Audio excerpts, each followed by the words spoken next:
Mafia চক্রের ভয়াল থাবায় ক্ষতবিক্ষত হয়ে পড়েছে দেশের আর্থিক খাত।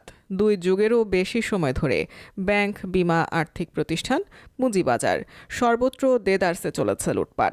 দফায় দফায় লুটে নেওয়া হয়েছে সাধারণ মানুষের কষ্টার্জিত অর্থ।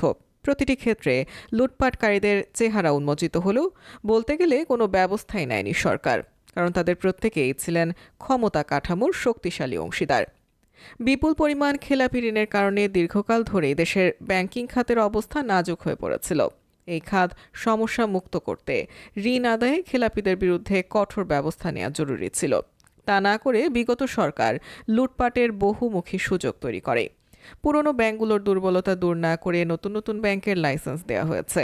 এক্ষেত্রে মূল যোগ্যতা ছিল দলীয় লোক হওয়া। মূলত অবৈধ উপায়ে আয় করা বিপুল পরিমাণ টাকা বিনিয়োগের ক্ষেত্র তৈরির জন্য অনেকে ব্যাংকের লাইসেন্স নিয়েছেন। সরকারও এই সব অর্থের উৎস জানতে চায়নি। কালো টাকায় ব্যাংকের মালিক হয়ে পুরো ব্যাংকই